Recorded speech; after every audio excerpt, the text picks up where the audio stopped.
Hey, Chaucer, how did the counterclockwise organization get started?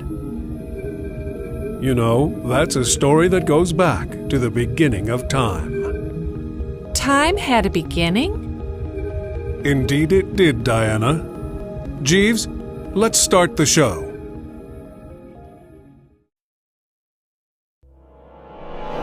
The universe itself was created in an enormous explosion some 13.7 billion years ago. Before that explosion, there was no time, no space, no energy, and no matter. Right there in that first instant, time began. And space? Well, there was so much pure energy all of a sudden that space itself couldn't stand it. So from just about nothing, space zoomed faster than thought to an enormous size. Good thing too, because gravity was about to squeeze that baby universe back into the nothingness it came from. That first zoom happened a whole lot faster than the speed of light and is called inflation. Since then, the universe has expanded at more of a pedestrian speed of light. At the incredible temperatures and energies of that first instant, nothing, not even matter, was stable. And as quick as it could form, it turned back into pure energy. But as the universe expanded, it cooled. And gradually the basic pieces of normal matter were formed from that incredible energy. Quarks were the first particles to form. Today, quarks only exist in tightly bound groups. But back then, space was so small and quarks were squeezed so close together that they were not bound to other specific quarks. The colors of these quarks just represent a property that attracts them to one another. There are two kinds of quarks in normal matter. Physicists call them flavors of quarks. There's the up quark and the down quark.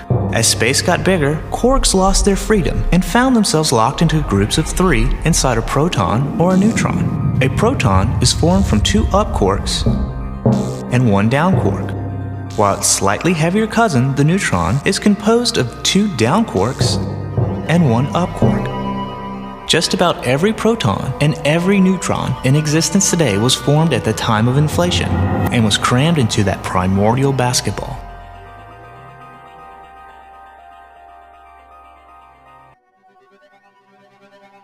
At this point, every neutron was in a desperate race for its life.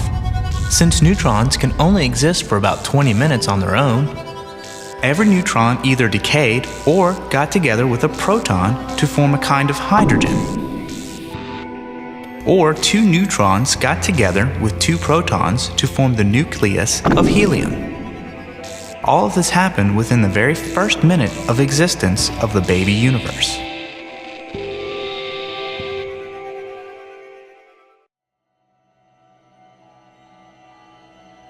Electrons were the final basic particles to freeze out of the energy soup.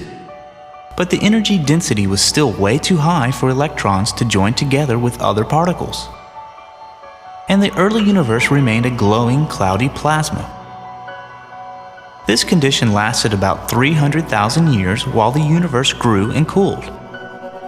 Finally, it was cool enough for the electrons to be captured by hydrogen and helium nuclei, and the first atoms were formed. Suddenly, light could race through the universe without bumping into charged particles, and the universe became transparent and dark, filled mostly with clouds of hydrogen and helium gas. The light released at that time is still visible today as cosmic microwave background.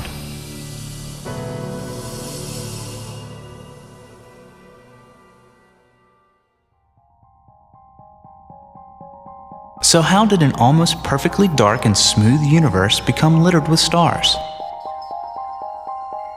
Inflation itself caused the first tiny ripples in the density of matter.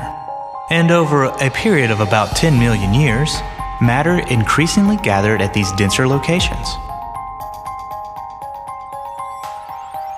After 100 million years, the center of each cloud evolved into a star as massive as 100 suns. Across the universe, these first-generation stars lit their furnaces as their cores became hot and dense enough for nuclear fusion.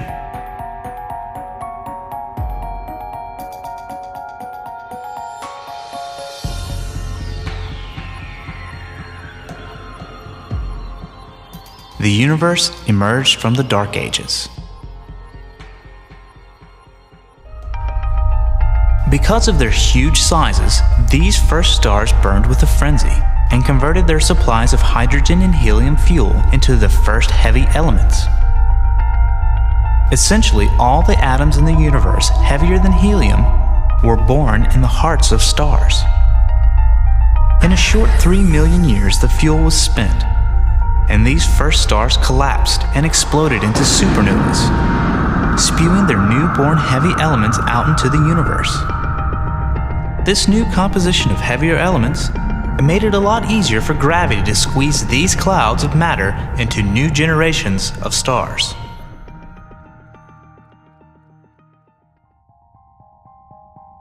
It took another 500 million years for gravity to do its work on these new mixtures of hydrogen, helium, and heavier elements. Thousands and millions of second-generation stars were born from these clouds. Small groups of these new stars were drawn to each other gravitationally and merged to form ever larger and larger groups. Our own galaxy, the Milky Way, is an example of a spiral galaxy born in this early era. Today it contains about 200 billion stars, and it is still growing as it absorbs small neighboring clusters of stars.